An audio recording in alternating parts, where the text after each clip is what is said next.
ولا وزير له ولا مشير له ولا جد له ولا ند له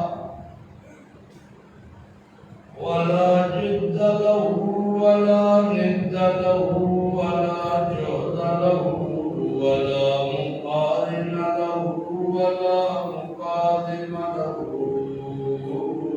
ولا مصارع له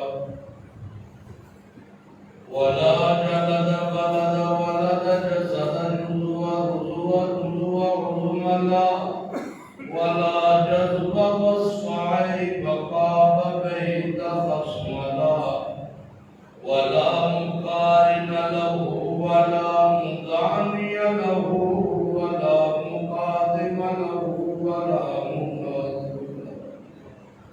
ثم نشهد أن لا إله إلا الله وحده لا شريك له من يشرك في ذاته وصفاته وعاداته وآياته أو يتبرك بغيره من نبي وولي وتقي ونقي وحسين وصغير وكبير فعليه الخسران والوبال ثم نشهد أن سيدنا وسندنا ونبينا ومولانا مؤيدنا مخدومنا منظومنا معصومنا مقصودنا أقدر الخلق جديرنا أعظم الخلق وأشرف الخلق وأحسن الخلق وأكمل الخلق وأنور الخلق من الحسن والصدارة والولاية والرقاية والعناية والإمامة والإمامة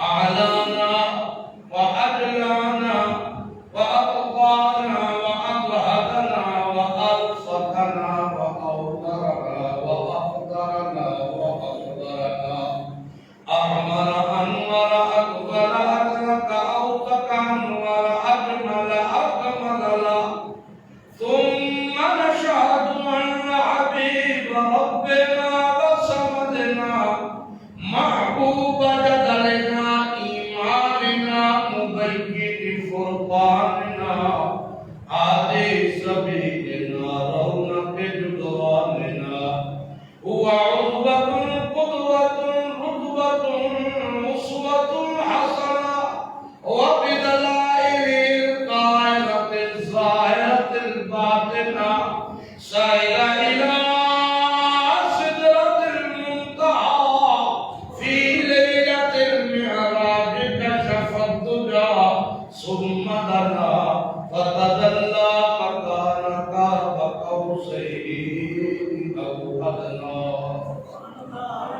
أما بعد فأعوذ بالله من الشيطان الرجيم بسم الله الرحمن الرحيم لقد رضي الله عن المؤمنين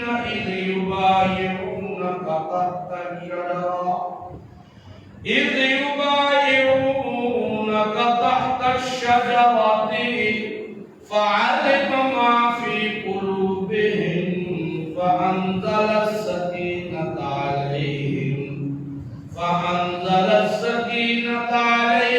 وأصابهم فتحا قريبا سبحان ربك رب العزة عما يصفون وسلام على المرسلين والحمد لله رب العالمين اللهم صل على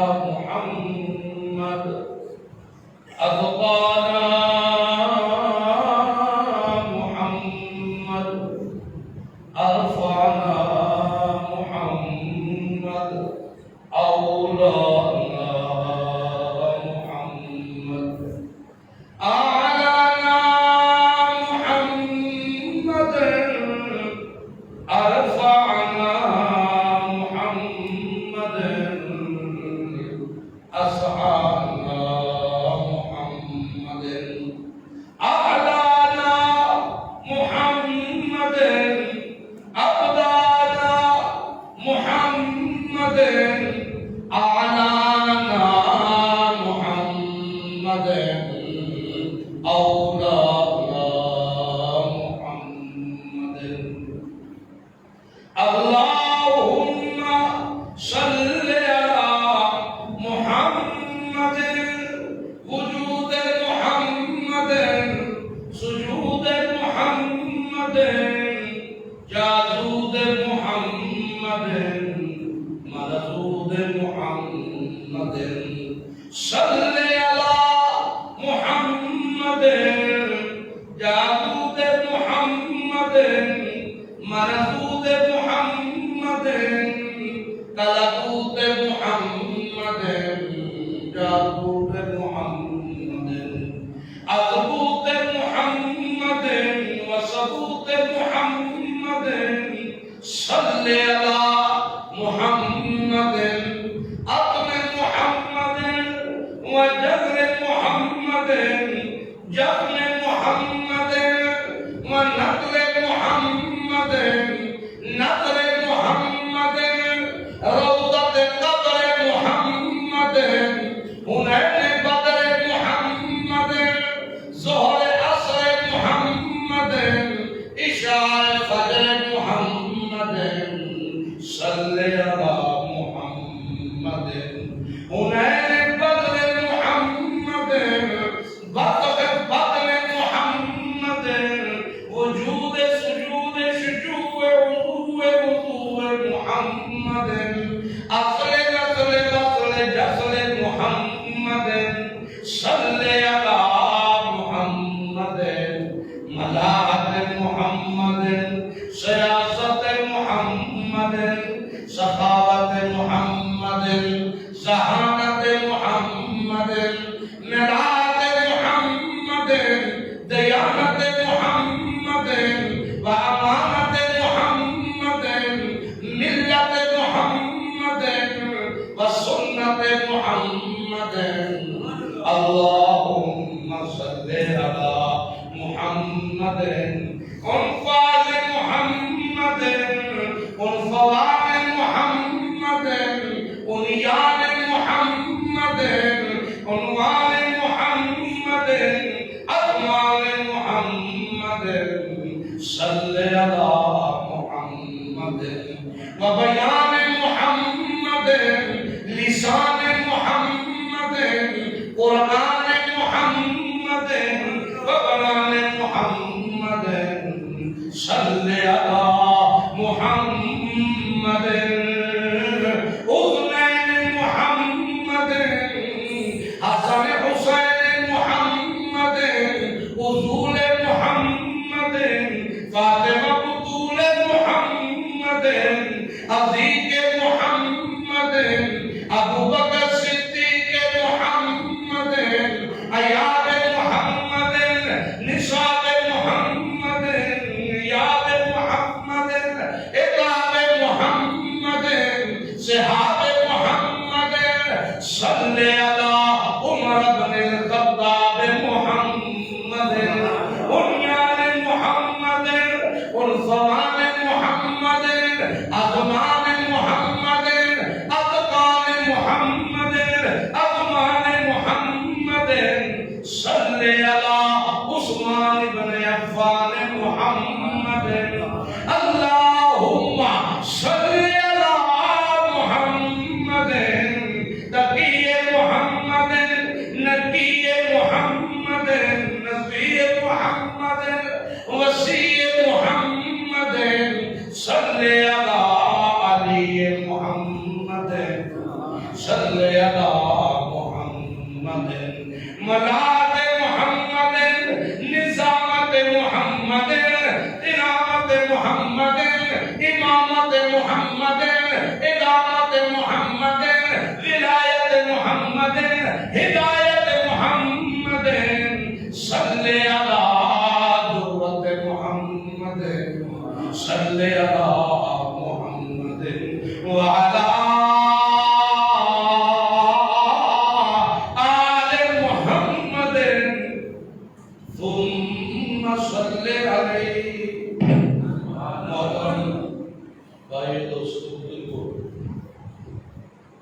اللہ وحدہ لا شریک کا بے حد احسان ہے کہ اس مقلب القلوب ذات نے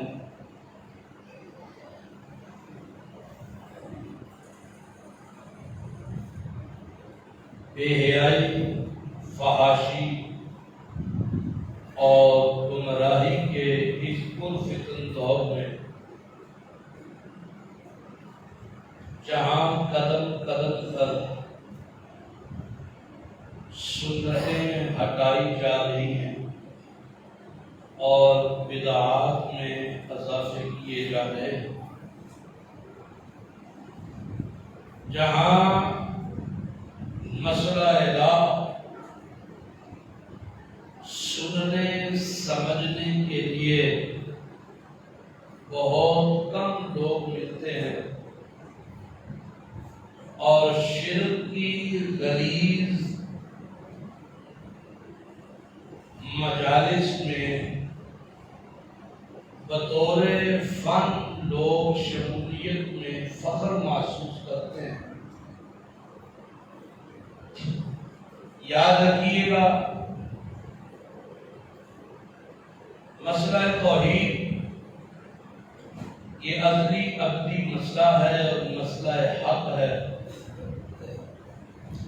شرک بعد میں پیدا ہوا اور باطل ہے، انشاءاللہ مٹ جائے گا۔ سنت پیارے محبوب پیغمبر محمد عربی صلی اللہ علیہ وآلہ وسلم کے پاکیزہ طریقے کا نام ہے، اور بدعت میرے نبی کے طریقے کو چھوڑ کر خود گھڑی ہوئی ایک ایسی غلاظت ہے جو خواہشات کے مطابق اور ذہنی قلبی تسکین کو حاصل کرنے کے لیے ہر جائی ہے اور ہر جگہ پہ اس کی جو نوعیت ہے وہ الگ ہے۔ یہاں بدعت کسی اور رنگ میں ہوگی، آپ یہاں سے 40 کلومیٹر دور جائیں وہی بدعت کسی اور رنگ میں ہوگی، 50 کلومیٹر ہٹ جائیں تو وہی بدعت کسی اور رنگ میں ہوگی، کیونکہ بدعت ہر جائی ہوتی ہے، ہر جگہ کی اپنی ہوتی ہے، اس کے اندر عجیب و غریب جو ہے کمی پیشیاں نظر آتی ہیں۔ سنت بین الاقوامی ہوتی ہے، یہاں بھی سنت کی شکل وہی ہوگی، عرب میں بھی سنت کی شکل وہی ہوگی، افریقہ میں بھی سنت کی شکل وہی ہوگی، امریکہ میں بھی وہی ہوگی۔ سنت بین الاقوامی ہوتی ہے کیونکہ اس کا تعلق امام الانبیاء محمد عربی صلی اللہ علیہ وسلم کے ساتھ، اور بدعت ہر جائی ہوتی ہے تو ہر جائی ہونے کی وجہ سے ہر جگہ اس کی شکل اپنی ہوتی ہے۔ کسی جگہ پر وہ انتہائی مختصر ہوتی ہے، کسی جگہ پہ وہ حد سے زیادہ بڑی ہوئی ہوتی ہے، کسی جگہ پہ وہ درمیانی کیفیت کی ہوتی ہے۔ کہیں پہ اس کے ایام بڑھا دیے جاتے ہیں، کہیں پہ اس کے ایام کم کر دیے جاتے ہیں، اپنی منشا کے مطابق اسے گڑا جاتا ہے۔ بدعت جو ہوتی ہے، گندگی جو ہوتی ہے، اس کا تعلق کوئی نہیں ہوتا پاکیزگی کے ساتھ، تو گندگی جتنی مرضی بڑھا دے، جتنی مرضی کم کر دے۔ آپ کو پتا ہوگا آج سے 20-25 سال پہلے، 30 سال پہلے جب کوئی فوتگی ہوتی تھی، کوئی مرگ ہوتا تھا، تو 3 دن تک مہمان فوتگی والے گھر میں رہتے تھے۔ ابھی بھی شاید بیکورڈ علاقات میں یہی رسم ہوگی، یہ بدعت ہے۔ 3 دن وہی رہنا، تیسرے دن فوتگی کے تیسرے دن پھر وہ لوگ اکٹھے ہوتے جو وہاں پہ موجود تھے 3 دن سے مہمان، وہ بھی اکٹھے ہوتے، پھر ان کی توازہ کے لیے جو کچھ پکایا ہوتا اس میں سے تھوڑا تھوڑا پلیٹوں میں، گلاسوں میں لا کے سامنے رکھ دیا جاتا، پھر اس کو دیکھ کر مینیو اور وینیو کے لحاظ سے دعائیں مانگی جاتی، ٹھیک ہے۔ اسے کہا جاتا تھا تیسرا، ٹھیک ہے۔ اب مہنگائی زیادہ ہے، ٹھیک ہے، اور طبیعتیں مزاج محتاط ہو چکے ہیں، تو اب اس کو ایک نیا رنگ دیا جاتا ہے کہ آج فوتی ہوئی ہے تو آج ہی اعلان ہو جاتا ہے جی تیسرا بھی تے 10واں بھی اکٹھا ہی، کل پچھلے ٹائم ہوئے گا 4 بجے، ہوتا ہے نہیں ہوتا؟ میں اپنی طرف سے نہیں کچھ کہہ رہا ہوں، اگر ہے تو بتاؤ مجھے یار، آپ تو کھڑے کرو کہ اس طرح ہوتا کہ نہیں؟ اب چاند کھپا سے کھڑا کرے اور سمجھ آئیے کہ نہیں؟ تو اس طرح ہوتا تھا کہ پہلے تیسرے دن 3 دن مہمان رکتے، تیسرے دن پھر اس کے بعد 10ویں دن دوبارہ آتے تھے۔ اب چونکہ ایڈوانس ہو گیا تھوڑا معاملہ، زیادہ ہے، مہنگائی زیادہ ہے، اب کیا کیا جاتا ہے کہ وہ 10ویں دن کا بھی اور 3 دن بھی مہمانوں کو ہم سنبھال نہیں سکتے، لہذا جنازے پہ اعلان کر دیا جاتا ہے کہ تیسرا تے 10واں کٹھا ہی کل 4 بجے ہوگا۔ ہوتا کہ نہیں؟ اگر یہ سنت ہوتا، کسی کی جرت تھی اسے بدلنے میں؟ بولو نہیں۔ اور کسی کی جرت تھی؟ چھوٹی سی سنت ہے، دائیں ہاتھ سے کھانا کھانا۔ کوئی مائے کا لال یہ کہہ سکتا ہے بائیں ہاتھ سے کھانا کھانے کا ثواب ہے؟ جرت ہی کوئی نہیں، ٹھیک ہے؟ تو اگر یہ عمل سنت کے مطابق ہوتا تو آپ اندازہ کر سکتے ہیں کسی کی جرت تھی اس کو روکنے کی کہ وہ 3 دن کا سنت والا عمل 24 گھنٹے پہ اس نے لے آیا اور 10 دن کا بھی 24 گھنٹے پہ؟ معلوم ہوا یہ بدعت ہر جائی ہے، اپنی طبع کے مطابق ہے، اپنی خواہشات کے مطابق ہے، اور بدعت ہمیشہ کسی وڈیرے کا سہارا ڈھونڈتی ہے۔ یہ جڑا 24 گھنٹے والا کام ہے نا، یہ بھی کسی مالدار بندے نے کیتا ہے تو پھر نکے بندے دا ساہ نکل گیا، نکے دی تے ضرورت ہی نہیں نا۔ یہ کسے کیتا تگڑے بندے، کسی چودھری نے، کسی چیئرمین نے، کسی سرمایہ دار نے، انہیں آخیا یار کام کوئی نہیں، چلو کل دا اعلان کر چڑو، انہیں کیتا تو ماڑیاں دا بھی ساہ نکل گیا، انہیں کیا کام ٹھیک ہے، چودھری کیتا۔ بدعت دا تعلق ہی چودھریاں نال ہے، سرمایہ دار نال ہے، مالدار بندے نال ہے۔ انہیں تیسرے نو 24 گھنٹے تے لے آندا، ماڑے نے بھی آخیا یار کام ٹھیک ہے، 24 گھنٹے والا کام ٹھیک ہے۔ اور سنت کا تعلق کسی چودھری مالدار سرمایہ دار کے ساتھ نہیں ہے، سنت کا تعلق ہے امام الانبیاء محمد عربی صلی اللہ علیہ وسلم کے ساتھ، اور اس کے محافظ ہر دور میں علماء حق ہیں۔ پیارے پیغمبر محمد عربی صلی اللہ علیہ وسلم نے فرمایا العلماء ورثۃ الانبیاء، نبیوں کے وارث ہیں علماء، علماء سو نہیں، علماء حق۔ اور صحیح بات ہے غلط ہے؟ کوئی آنکھوں تو صحیح، بولو تو صحیح، یہ ان کے وارث ہیں۔ اور نبی کی وراثت کیا ہوتی ہے؟ نبی کا طریقہ، نبی کی سنت۔ نبی کی وراثت کیا؟ پیغمبر کے بیان کردہ مسائل، نبی کی دعوت، پیغمبر کی جد و جہد، نبی کا طریقہ کار، یہ تمام کی تمام شریعت کے اعمال اور احکام جو ہیں یہ اس کی نبی کی وراثت ہے۔ اور اس کے وارث کون ہیں؟ ہم علماء۔ کون ہیں؟ علماء حق اس کے وارث ہیں، ٹھیک ہے۔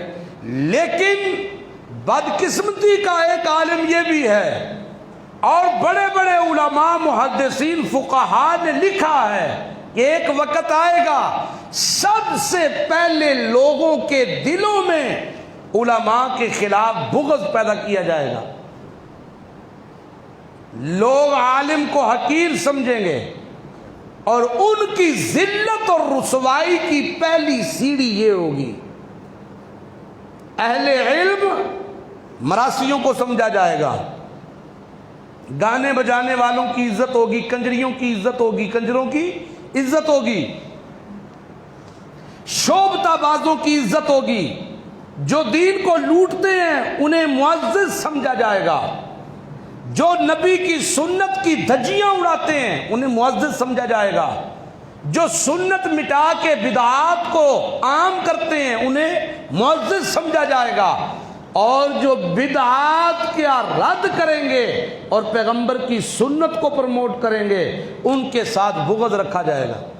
یہ بھی بات ٹھیک ہے غلط ہے؟ ہو رہا ہے کہ نہیں ہو رہا؟ بولو تو صحیح، ہو رہا ہے نہیں ہو رہا؟ اب تو یہاں تک ایڈوانس ہو گیا معاملہ کہ آپ جس کے پیچھے نماز پڑھتے ہیں 15 منٹ کے بعد اسی کے خلاف باتیں کر رہے ہوتے ہیں، اسی کے خلاف پراپوگنڈا کر رہے ہوتے ہیں، اسی کے خلاف 15 منٹ نہیں گزرتے اسی کے خلاف موقع پہ، اور یہ بھی نہیں پتا ہوتا کہ ہمارے اعمال تباہ و برباد ہو رہے ہیں۔ ان تحبط اعمالکم ولکن لا تشعرون، اعمال کی بربادی کا شعور بھی نہیں ہوتا۔ اور ان لوگوں سے آپ پوچھیں آپ نے مرنے کے بعد کہاں جانا ہے، یہ کہیں گے جنت الفردوس میں۔ کہاں جانا ہے؟ ہاں، تھلے کدھرے گزارا بھی نہیں، ٹھیک ہے مولانا، جنت الفردوس میں جانا ہے۔ تو بات یہ ہے میرے بھائیوں، دوستوں، بزرگوں، یہ آج ہی نہیں ہو رہا۔ پیارے پیغمبر محمد عربی صلی اللہ علیہ وآلہ وسلم کا دنیا سے چلے جانے کے بعد فتنے سر اٹھانے لگے تھے، لیکن بعض وجوہات کی بنا پر فتنے کامیاب نہیں ہوئے اور بعض وجوہات کی بنا پر وہ کامیاب بھی ہوئے ظاہری طور پر، لیکن دین کی شکل بگاڑنے میں اور بگڑنے میں ان کا بڑا اہم رول تھا۔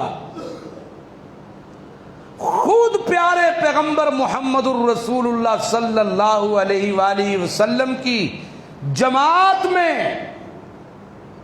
ایک ایسی شخصیت ہے، ایک ایسا صحابی رسول ہے جسے ذی النورین کہا جاتا ہے، جس کے نقاب میں پیارے پیغمبر کی 2 بیٹیاں یکے بعد دیگرے آئی، سیدنا عثمان رضی اللہ تعالی عنہ۔ یہ وہ شخصیت ہے جو عرب کے مالداروں کی اگر بات کی جائے تو عثمان غنی رضی اللہ تعالیٰ عنہ کا نام سر فہرست ہے، تاجروں کی بات کی جائے تو یہ تاجر سر فہرست ہے، سخاوت کی بات کی جائے تو بطور سخی سر فہرست ہے۔ ابوبکر صدیق رضی اللہ تعالی عنہ سے اسلام سے پہلے یارانہ تھا، تو اسی معاملے میں دوست تھے، آپس میں بیٹھتے تھے، تو ایک دن آ کے بیٹھے، ابوبکر صدیق رضی اللہ تعالیٰ عنہ نے اسلام کی پیشکش کی تو بغیر کسی تعارض کے اسلام دل میں گھر کر گیا، کیونکہ دل کا کھانا جو تھا، یہ پیالہ جو تھا، یہ پہلے ہی صاف تھا، نہ بے حیائی تھی، نہ فحاشی تھی، نہ بدکاری تھی، نہ ظلم تھا۔ اتنے میں رسول کائنات صلی اللہ علیہ وسلم بھی اتفاقاً وہیں پہ آ گئے، اور آپ صلی اللہ علیہ وسلم نے فرمایا، عثمان، اللہ تعالیٰ نے مجھے نبوت عطا کی ہے، مجھے اللہ نے امام الانبیاء بنا دیا ہے، تو میں وہ کلمہ تم پر پیش کرتا ہوں، اشہد ان لا الہ الا اللہ واشہد ان محمد عبدہ ورسول، پڑھ لو۔ حضرت عثمان نے نہ سوچنے کا وقت مانگا، نہ دائیں نہ بائیں، کچھ کہے بغیر آپ نے دل سے اسلام قبول کر لیا، دل سے اسلام قبول کر لیا۔ جن لوگوں نے بغیر سمجھے بغیر سوچے اسلام قبول کیا، ان میں حضرت عثمان رضی اللہ تعالیٰ عنہ بھی ہے۔ آپ صلی اللہ علیہ وآلہ وسلم کی بیٹی رقیہ، جو ابو لہب کے بیٹے کے نکاح میں تھی، اور ابو لہب نے ذاتی نفرت اور بغض کی بنا پر طلاق دلوائی تھی، آپ کا نکاح حضرت عثمان کے ساتھ کر دیا گیا۔ حبشہ کی پہلی ہجرت میں حضرت عثمان اپنی اہلیہ کے ساتھ پہلے مہاجر تھے، اور بعد میں پھر مکہ آ گئے، اور جب رسول کائنات صلی اللہ علیہ وسلم نے مدینہ کے لیے ہجرت کا حکم دیا تو آپ پھر ہجرت کر گئے۔ حضرت عثمان رضی اللہ تعالی عنہ وہ مظلوم شخصیت ہے جس کے بارے میں مخالف تو مخالف ہیں، بعض اپنا ہونے کا دعویٰ کرتے ہیں، لیکن حضرت عثمان پر بھونکنے سے وہ بھی باز نہیں آتے۔ اور یہودیوں کی جو چال عبداللہ بن سبا کی شکل میں، یاد رکھیے گا میری یہ بنیادی باتیں، اسلام کو شروع سے لے کے آج تک نقصان پہنچانے والے یہودی ہیں۔ عبداللہ بن سبا یہ بھی یمن کا یہودی اور منافق تھا، حضرت عمر کا قاتل بھی یہی گروہ، حضرت عثمان کے قاتل بھی یہی، حضرت علی کے قاتل بھی یہ، حضرت حسن کو زہر دینے والے یہ، حضرت حسین کے قاتل بھی یہ، حضرت امیر معاویہ پہ قاتلانہ حملے کرنے والے یہ، جنگ صفین اور جنگ جمل میں عام رول پلے کرنے والے یہ، اور تب سے اب تک جتنے بھی فساد اور جتنے بھی اسلام پہ حملے ہوتے رہے ہیں آج تک ان کے اندر پیش گروہ ہے تو یہ یہودی گروہ ہے۔ بعض فقہا نے لکھا ہے، بڑے بڑے جید قسم کے مورخین نے لکھا ہے کہ رسول کائنات صلی اللہ علیہ وسلم نے جو فرمایا تھا کہ میری امت کے 73 فرقے ہوں گے، ان میں سے ایک اہل حق ہے اور باقی 72 جو تھے وہ ناحق ہوں گے، تو علماء لکھ چکے ہیں کہ ان کی بنیادیں رکھنے والے بھی یہ ہیں، ان کی بنیادیں رکھنے والے ان فرقوں کی بھی یہ یہودی ہیں۔ ان کا لیڈر کون تھا؟ عبداللہ بن سبا، یہ اس کی ذریت تھی۔ یہ اسلام کا لبادہ اوڑھ کر مسلمانوں میں شامل ہوئے اور پھر انہوں نے ایسی بدترین چالیں چلیں۔ سیدنا عثمان رضی اللہ تعالی عنہ جب شہید ہوئے، ابو ہریرہ کہتے ہیں خدا کی قسم اللہ نے نبوت کی برکتیں اٹھا لی۔ کہتے ہیں میرے پاس ایک گتھی تھی، اللہ کے پیارے پیغمبر نے چند کھجوریں دم کر کے اس میں رکھ کے مجھے دی ہوئی تھی، جب بھی میں بھوک سے نڈال ہوتا تو سبحانک اللہم و بحمدک و تبارک اسمک و تعالی جدک و لا الہ غیرک، یا اور دعائیہ کلمات پڑھتا تو اس میں سے ہاتھ ڈالتا، کھجوریں نکال کے کھا لیتا۔ دور صدیقی میں، دور فاروقی میں، دور عثمانی میں اسی طرح اس گتھی سے کھاتا رہا۔ حضرت عثمان کی شہادت کے بعد وہ گتھی مجھ سے گر گئی اور اس میں جو 2-4 کھجوریں تھیں وہ بھی نکل گئیں۔ اس کے بعد دوبارہ کبھی بھی وہ گتھی سے مجھے کھجوریں نہیں ملی۔ میں سمجھ گیا کہ عثمان کی شہادت ایسا المناک و دردناک واقعہ ہے کہ اللہ نے نبوت کی برکات اٹھا لی۔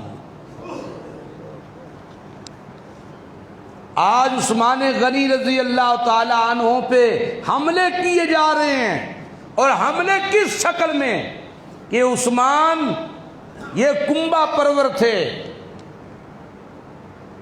اچھا، حضرت عثمان کی مخالفت کیوں کی جاتی ہے پتہ آپ کو؟ حضرت عثمان کی مخالفت کیوں کی جاتی ہے؟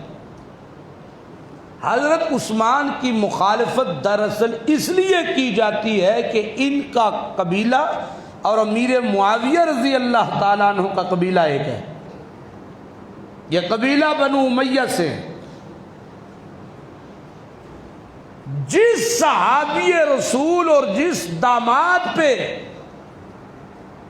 پیارے پیغمبر کو اتنا فخر ہو کہ پہلی بیٹی کے فوت ہو جانے کے بعد سیدنا عمر کہتے ہیں میں نے خود اپنی بیٹی حفصہ کے نکاح کی پیشکش کی، حضرت عثمان نے رد کر دیا، انکار کر دیا۔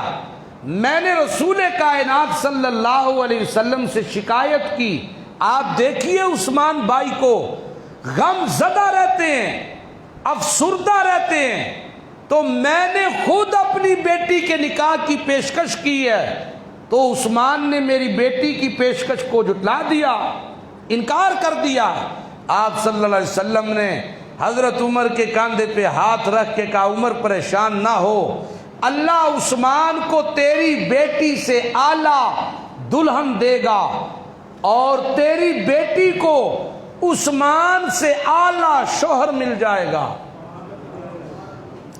اللہ کی کرنی ایسی ہوئی کہ حضرت عمر کی بیٹی حفصہ رسول اللہ کے نکاح میں آ گئی، تو حضرت عثمان سے اعلیٰ شوہر ملے، اور حضرت عثمان کے نکاح میں رسول اللہ کی دوسری بیٹی ام کلثوم آ گئی، تو حضرت حفصہ سے اعلیٰ دلہن مل گئی۔ حضرت عثمان کہا کرتے تھے کہ یہ جو رشتہ اور نسبت ہے رسول کائنات صلی اللہ علیہ وسلم کے ساتھ میری، اس نسبت پہ مجھے بڑا مان ہے، اس نسبت پہ مجھے بڑا فخر ہے۔ اسی لیے آپ کی کنیت ذوالنورین پڑ گئی، دو نوروں والا۔ نبی کی دو بیٹیاں یکے بعد دیگرے، اور پھر کمال دیکھیے پیارے پیغمبر محمد عربی صلی اللہ علیہ وسلم نے فرمایا جب یہ دوسری بیٹی کا بھی انتقال ہو گیا، آپ صلی اللہ علیہ وسلم نے فرمایا عثمان رب کعبہ کی قسم میری 40 بیٹیاں بھی ہوتی، یکے بعد دیگرے تیرے نکاح میں دیتا جاتا۔ کیسی محبت تھی پیارے پیغمبر کو حضرت عثمان کے ساتھ، اور آج اس محبت کے اپوزٹ وہ بغض دکھائی دیا جا رہا ہے۔ حضرت عثمان اپنے رشتہ داروں کو نوازتے تھے، حضرت عثمان کو طریقہ نہیں تھا خلافت کا، حضرت عثمان نے یوں کر دیا، حضرت عثمان نے یوں کر دیا۔ یہ منہ اور مسور کی دال، تمہاری اپنی نجاست تم سے دور نہیں ہوتی اور تم حضرت عثمان پہ بھونکتے ہو، تمہیں شرم نہیں آتی؟ اپنے آپ کو مسلمان کہتے ہیں، اپنے آپ کو مواحد کہتے ہیں، اپنے آپ کو اسلامی وفد سمجھتے ہیں، اور حضرت عثمان پہ تبرہ کرتے باز نہیں آتے۔ کون عثمان؟ وہ عثمان جسے حدیبیہ کے موقع پر پیارے پیغمبر محمد عربی نے سفیر بنا کے مکہ بھیجا۔ یہ بات سننے کی حد تک بڑی آسان لگتی ہے، یہ بات سننے کی حد تک بڑی آسان لگتی ہے، اگر اسے دل کی گہرائیوں سے سمجھا جائے خدا کی قسم نسلیں فنا ہو جائیں، جرت نہ ہو حضرت عثمان کے بارے میں کوئی بکواس کرنے کی۔ صلح حدیبیہ کے موقع پر 6 ہجری اللہ کے پیارے پیغمبر نے حضرت عثمان کو سفیر بنا کر مکہ روانہ کیا۔ مکے والوں نے کہا عثمان ہم محمد اور ان کے ساتھیوں کو عمرہ نہیں کرنے دیں گے۔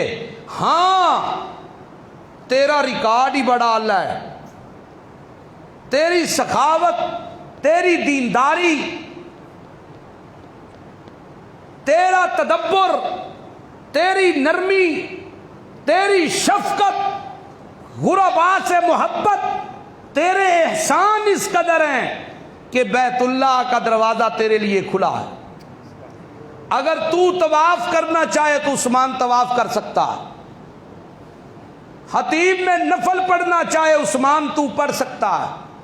حضرت عثمان نے کہا لاکھوں طواف محمد عربی پہ قربان کیے جا سکتے ہیں، میرا نبی طواف نہ کرے اور عثمان طواف کرے، یہ کیسے ہو سکتا ہے؟ میرا پیغمبر حدیبیہ کے مقام پہ بیت اللہ کی زیارت کے لیے ترستا ہو اور عثمان طواف کرے، کیسے ہو سکتا ہے؟ انہوں نے حضرت عثمان کو روک لیا، قید کر دیا. یہاں تک کہ چند دن گزرے تو یہ خبر بھی نکلی جھوٹی کہ حضرت عثمان کو معاذ اللہ قتل کر دیا گیا ہے. قد قتل عثمان، عثمان قتل کر دیے گئے ہیں، عثمان شہید کر دیے گئے ہیں، عثمان کو قتل کر دیا گیا ہے. اللہ کے پیارے پیغمبر تک جب یہ خبر پہنچی، پیارے پیغمبر بڑے افسردہ ہوئے. رسول کائنات صلی اللہ علیہ وسلم نے فوراً 1400 صحابہ جو صلح حدیبیہ کے موقع پر، حدیبیہ کے مقام پر وہاں موجود تھے، آپ نے 1400 صحابہ کو حکم دیا کہ عثمان کو سنا ہے قتل کر دیا گیا، شہید کر دیا گیا، آؤ میں محمد اس وقت تک واپس نہیں جاؤں گا جب تک عثمان کی شہادت کا بدلہ نہ لے لوں.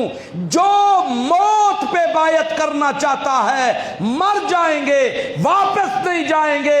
جو موت پہ بیعت کرنا چاہتا ہے میں محمد کے ہاتھ پہ بیعت کر لے. سمجھ آ رہی ہے؟ سمجھ آ رہی ہے؟ سمجھ آ رہی ہے؟ رسول کائنات صلی اللہ علیہ وآلہ وسلم تک کیا خبر پہنچی؟ بولو بولو بولو، کیا خبر پہنچی؟ حضرت عثمان کو شہید کر دیا گیا. پیارے پیغمبر نے سارے صحابہ کو اکٹھا کر کے کیا فرمایا؟ موت پہ بیعت کرنی ہے، موت پہ بیعت. جو تم میں سے میری بات کو تسلیم کرتا ہے مر جاؤں گا، عثمان کی شہادت کا بدلہ لیے بغیر واپس نہیں جاؤں گا. تم میں جو میری بات سے ایگری کرتا ہے وہ موت کی بیعت کرے میرے ہاتھ پہ. اللہ کے نبی مان گئے تھے نا؟ بولو بولو. رسول اللہ نے یہ سمجھا تھا نا کہ حضرت عثمان کو شہید کر دیا. بولتے نہیں ہو، بولتے نہیں ہو. پھر ہمیں باتیں کرتے ہو، ہمارے دلائل تو سنو، سمجھو تو صحیح. اللہ فرماتے ہیں من شرح اللہ صدرہ للاسلام. اس سے بڑا خوش نصیب کون ہو سکتا ہے جس کا سینہ اللہ اسلام کے لیے کھول دے. اور قرآن بھی سمجھ آتا ہے، حدیث بھی سمجھ آتی ہے. ان لوگوں کو نہیں آتی جنہوں نے حسد اور بغض کے غلاف اوڑھ رکھے ہیں. انابت کا جھولا پہن کر دیکھو، تمہارے اوپر عیاں ہو جائیں گی باتیں.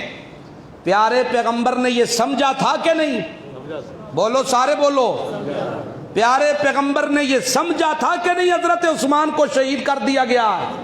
بولو. اچھا، اب جو لوگ نبی پاک کو حاضر ناظر مانتے ہیں، نہیں سمجھ آئی آپ کو؟ جو عالم الغیب مانتے ہیں، جو حاضر ناظر مانتے ہیں، وہ کہاں گئے؟ جو یہ سمجھتے ہیں کہ رسول اللہ حاضر ناظر ہیں، ہر جگہ موجود ہیں.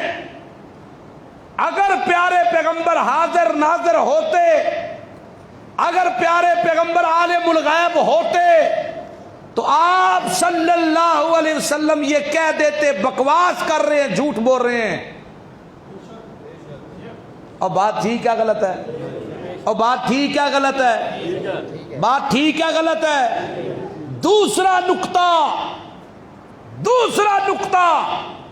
جو یہ سمجھتے ہیں کہ درود پڑھا جائے تو پیارے پیغمبر تک فرشتے پہنچا دیتے ہیں نام لے کے کہ فلاں نے آپ پر درود پڑھا.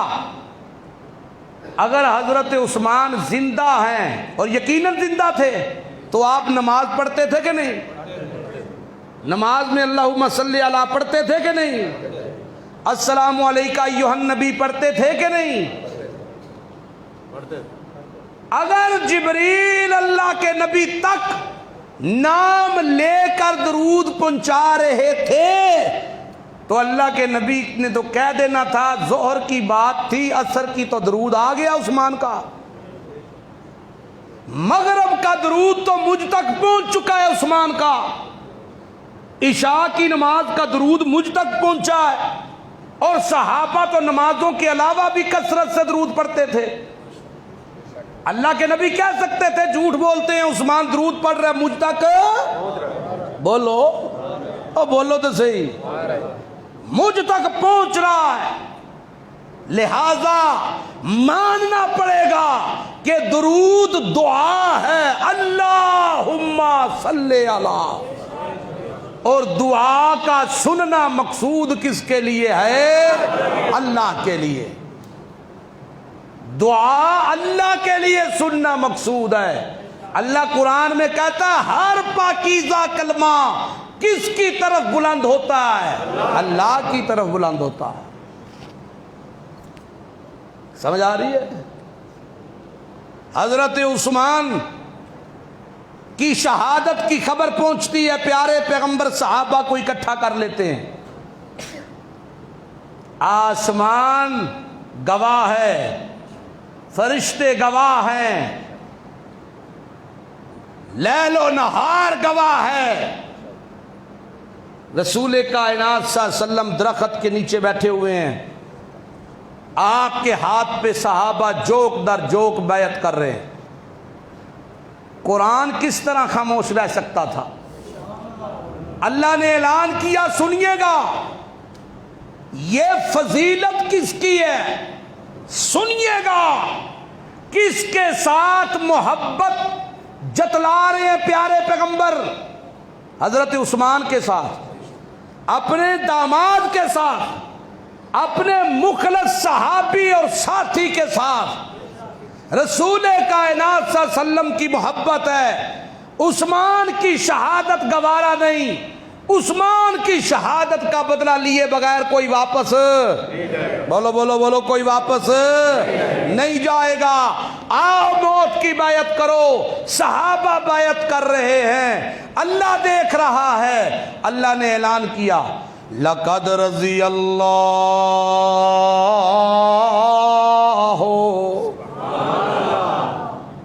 لقد رضی اللہ، حرف قد پہ لام تاکید کا آ جائے۔ مولوی صاحب بیٹھے ہیں یہاں، استاد عارف صاحب بیٹھے ہیں، حرف قد پہ لام تاکید کا آ جائے تو اللہ کی ذات کی دو قسمیں بنتی ہیں، ایک بھی نہیں، دو قسمیں۔ لقد رضی اللہ عن المؤمنین اذ یبایعونک تحت الشجرۃ فعلم ما فی قلوبہم۔ کاش تمہیں ترجمہ آتا ہوتا، تم تڑپ جاتے۔ لقد رضی اللہ، مجھے اپنی ذات کی قسم، مجھے اپنی کبریائی کی قسم، جو جو بھی تیرے ہاتھ پہ بیعت کرتا جا رہا ہے میں اللہ اس سے راضی، میں اللہ اس سے، میں اللہ اس سے، میں اللہ اس سے۔ اسی تے ویکھ وحیا کر کے آنے بندہ بڑا کمال ہے، گلاں بڑیاں سونیاں کیتیاں سو، بندہ بڑا کمال ہے، اے کام بڑا سونا کیتا سو، لیکن اس بندے دے دل دے حالات دا سانو پتہ کوئی نہیں ہوندا، اے اتوں تو لگا ہویا ہے کہ وچوں وچوں، لیکن اللہ کی کہندے نے میں ایویں راضی نہیں ہویا، فعلم ما فی قلوبہم،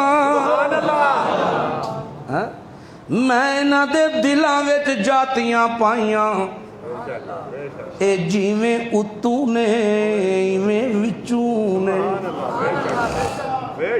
او میرا پاک پیغمبر، محمد الرسول اللہ اے جویں اتوں مخلص نے ایویں وچوں مخلص انہاں وچ ابو بکر بھی موجود بولو بولو انہاں وچ ابو بکر بھی موجود انہاں وچ فاروق اعظم بھی موجود انہاں وچ علی حیدر کرار بھی موجود انہاں وچ طلحہ زبیر سعد سعید بھی موجود اگر نہیں موجود تے عثمان نہیں توجہ کریو نہیں موجود تے عثمان نہیں ایک صحابی آکھن لگے ہائے کاش عثمان بھی ہوونا عثمان بھی ہوونا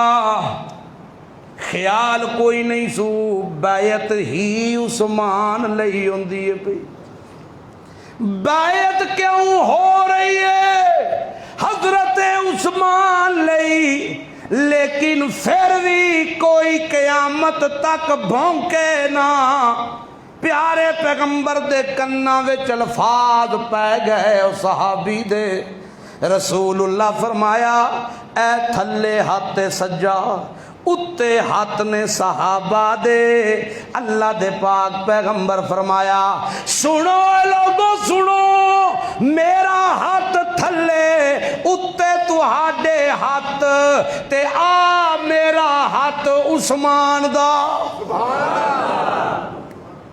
نہیں سارے نہیں بولے نہیں نہیں نہیں اے میرا ہاتھ محمد کریم دا ہاتھ اے عثمان دا ہاتھ اے کدا ہاتھ عثمان دا ہاتھ لہذا تھلے سب تو محمد الرسول اللہ دا ہاتھ وچ صحابہ دے ہاتھ او دے اتے ہاتھ عثمان دا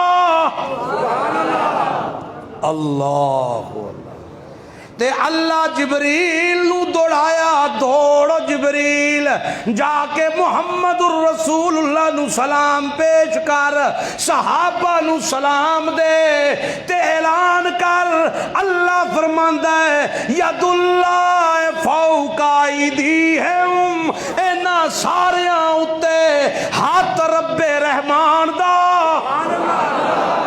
سبحان اللہ گل سمجھ آئی جی کوئی سب تو تھلے ہاتھ محمد مہربان دا اتے صحابہ اتے ہاتھ عثمان دا او دے اتے ہاتھ رب رحمان دا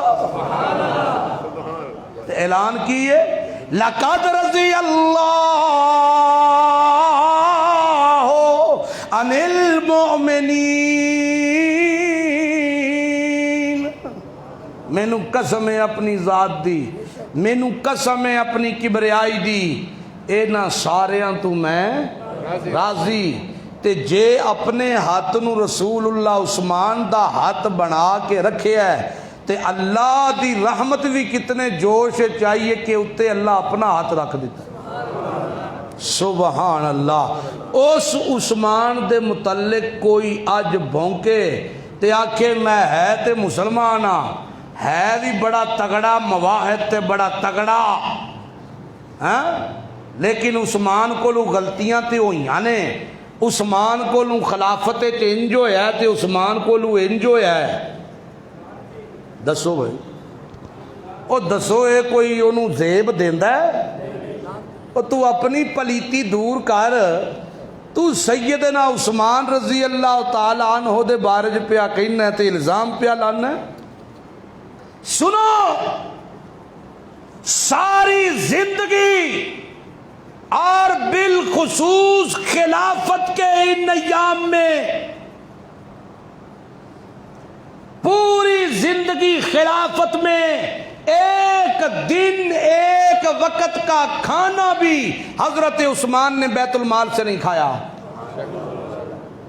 اور تم کہتے ہو کو اپنے رشتہ داروں کو پالتا رہا ایک دن حضرت عثمان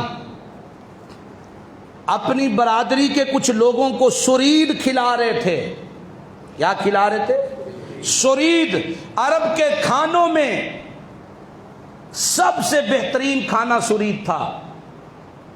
تو 2-3 لوگ گزرے, دیکھ کر گزرنے لگے. حضرت عثمان نے بلا لیا اور کہا میرے دسترخوان پہ یہ مایا ناز کھانا جو میری برادری کے ان معززین کے سامنے رکھا ہے, رب کعبہ کی قسم یہ بیت المال سے نہیں ہے, عثمان کی جیب سے ہے.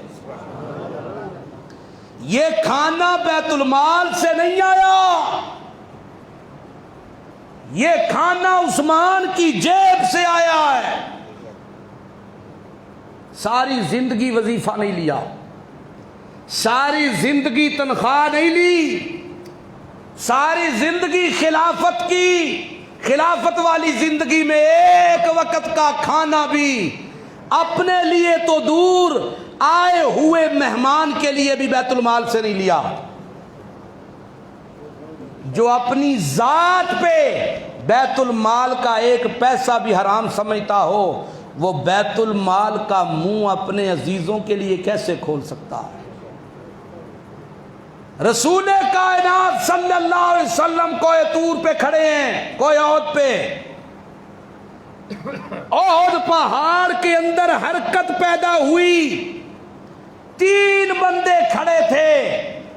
اللہ کے پیارے پیغمبر ابو بکر صدیق رضی اللہ تعالیٰ عنہ, سیدنا عثمان غنی رضی اللہ تعالیٰ عنہ, 3 بندے کھڑے تھے. پیارے پیغمبر نے یوں پیر مار کے کہا ٹھہر جا, تجھے نہیں پتا تیرے اوپر ایک نبی کھڑا ہے, ایک صدیق کھڑا ہے اور ایک شہید کھڑا ہے. اللہ کے نبی نے فرمایا عثمان اللہ تجھے خلافت کا جھولا پہنائے گا, لوگ اتارنے کی کوشش کریں گے, اتاریو مت.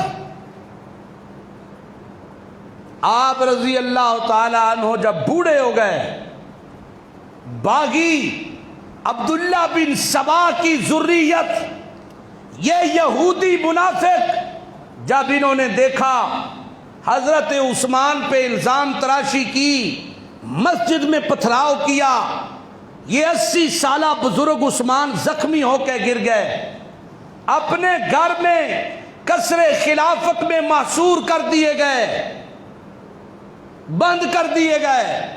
ایک دن حضرت عثمان قصر خلافت کی چھت پہ جو چڑھے تو آپ نے فرمایا لوگو,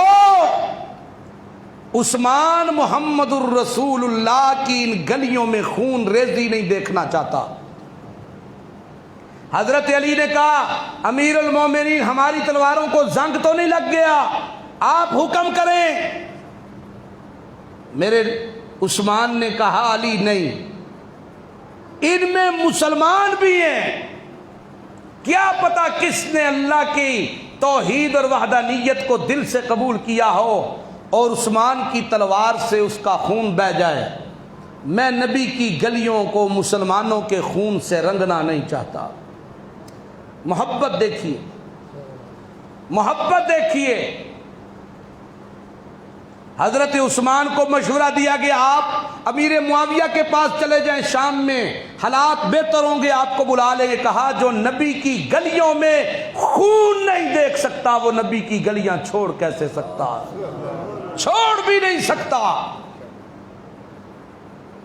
ایک دن قصر خلافت کی چھت پہ کھڑے ہو کے عثمان نے کہا لوگو, اور تمہیں یاد ہے جب ہجرت کر کے مدینہ آئے تھے پینے کا پانی نہیں تھا, بیر روما جو یہودی کی ملکیت تھا, میٹھا پانی کا کنواں, پیارے پیغمبر نے اعلان کیا تھا جو اس کنویں کا پانی مسلمانوں کے لیے خرید کے وقف کر دے میں محمد اس کی جنت کی ضمانت دیتا ہوں.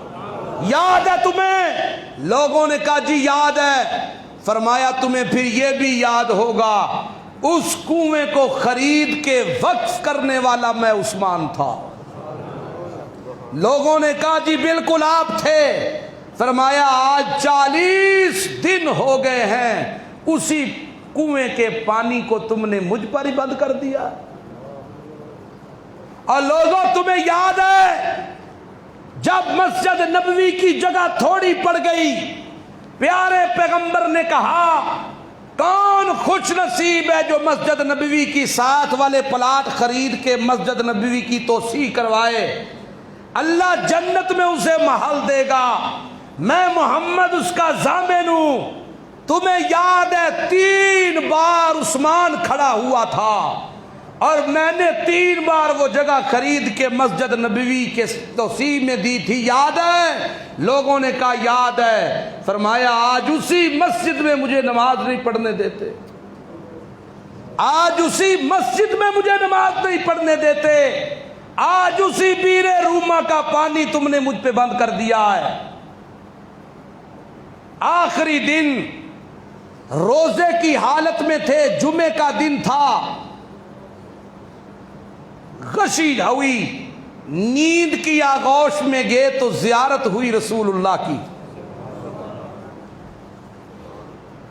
اٹھے تو اپنی بیوی سے کہا، نائلہ سے، اور اپنے رفقا سے کہا اللہ کے پیغمبر نے جو پیشن گوئی کی تھی وہ پوری ہونے والی ہے، آج روزہ ہے میرا۔ بیوی سے کہا مجھے پجامہ دو، حالانکہ پجامہ پہنتے نہیں تھے، تہبند باندھتے تھے۔ پجامہ اس لیے پہنا کہ حیا کا پیکر تھا عثمان، کہ شہادت کے بعد کپڑا کس طرح جسم سے علیحدہ ہو اور میری ٹانگیں اور میرا جسم ننگا ہو جائے، تو یہ کس طرح برداشت کر سکتے تھے۔ اس دن پجامہ پہنا، تہمد کے نیچے پجامہ پہنا، اور کہنے لگے پیارے پیغمبر کی زیارت ہوئی ہے خواب میں، ابو بکر صدیق عمر فاروق بھی ہمراہ ہیں۔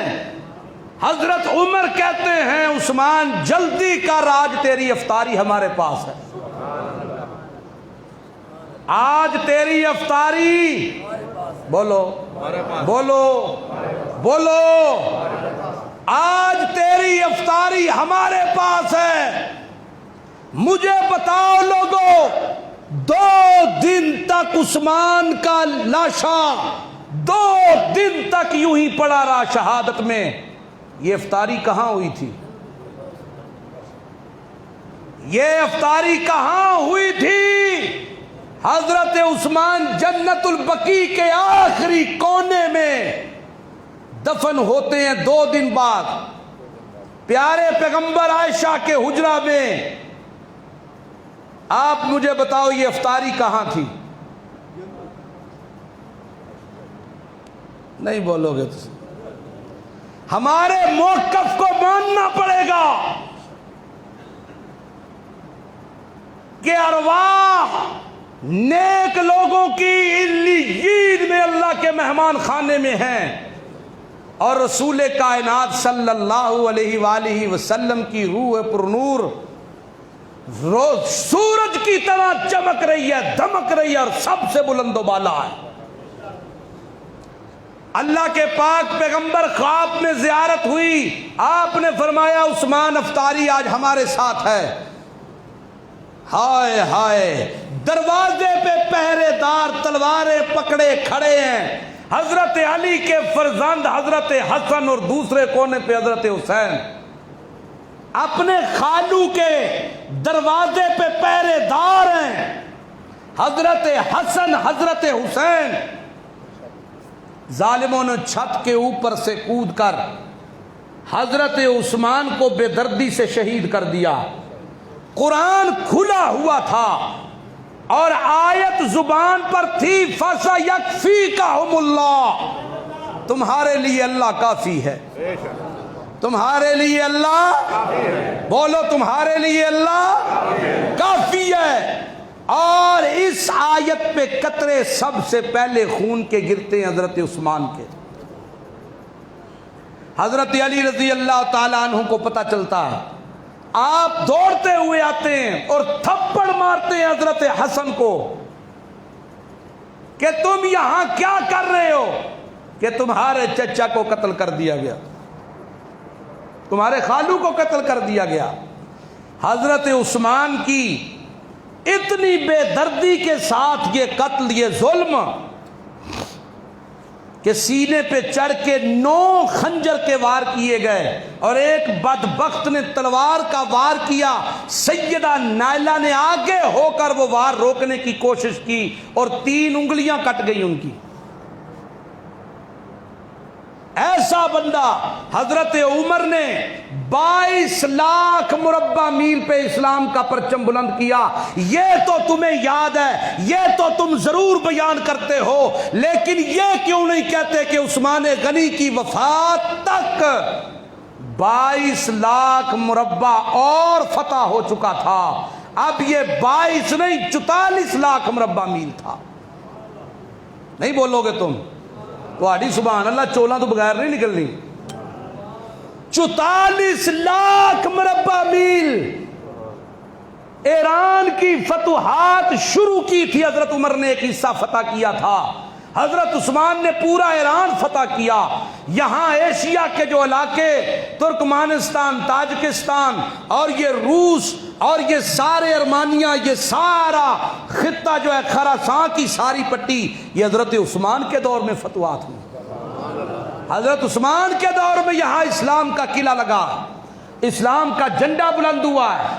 سیدنا عثمان غنی رضی اللہ تعالی. اور مزے کی بات آپ کو بتاؤں, جو سعودیہ میں رہ چکے ہیں انہیں پتا ہوگا مدینہ میں آج بھی حضرت عثمان بن عفان کے نام کا اکاؤنٹ چل رہا ہے. آج بھی جہاں بیر روما تھا اس کے ارد گرد کا باغ, وہ آج بھی ملکیت عثمان, آج بھی سعودی گورنمنٹ کے کھاتے میں حضرت عثمان کے اکاؤنٹ سے چل رہی ہے. اور وہاں جتنا پیسہ آتا ہے ان کھجوروں کا, اس سے ایک بہت بڑا پلازا بنایا گیا حضرت عثمان کی ملکیت میں, اور اس کا ایک حصہ غرباء میں مساکین میں تقسیم کیا جاتا. آج بھی وہ اکاؤنٹ چل رہا ہے.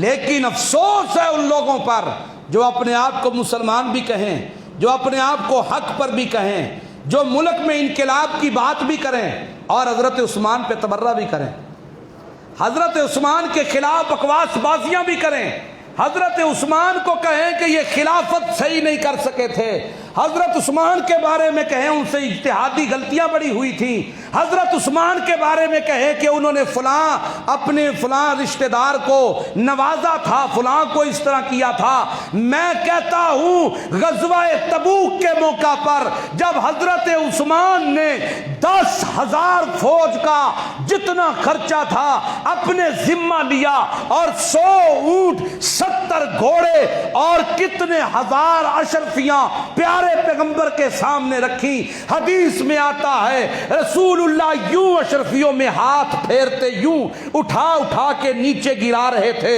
اللہ کے پیغمبر مسکرا رہے تھے اور ساتھ ساتھ کہہ رہے تھے واہ عثمان واہ, آج کے بعد تو کچھ بھی کرے اللہ تجھ سے راضی ہے. عثمان اللہ تجھ سے راضی ہے, نبی پاک کہے اللہ تجھ سے راضی ہے, خدا کہے لقد رضی اللہ ہو. اللہ نبی کے ہاتھ پر جسے عثمان کا ہاتھ اللہ کے نبی نے کنسیڈر کیا ہو, اللہ اس پہ اپنا ہاتھ رکھ کے کہے سب سے اوپر میں اللہ کا ہاتھ ہے, تو پھر بھی کوئی کہے کہ عثمان غلط تھا, پھر بھی کوئی کہے کہ عثمان غلط تھا. 18 ذی الحجہ حضرت عثمان کی شہادت کا یہ دن مسلمانوں کے لیے شہادت اعزاز اور فخر کی بات ضرور ہے, لیکن اپنے ان جانثاروں اور اپنے ان رہنماؤں اور اپنے ان لیڈروں کے بارے میں اپنی اولادوں کو بتانا, سمجھانا, پڑھانا, ان کے بارے میں, ان کے کارناموں کے بارے میں انہیں پڑھانا یہ بہت ضروری ہے. وگرنہ ایک وقت آئے گا صحابہ کے خلاف آج بڑے سے مسلمان بدگمان ہو چکے ہیں, اس کی وجہ قرآن سے دوری اور پیارے پیغمبر محمد عربی صلی اللہ علیہ وسلم کی تعلیمات سے دوری ہے. اللہ مجھے اور آپ کو عمل کی توفیق عطا فرمائے. آخر دعوانا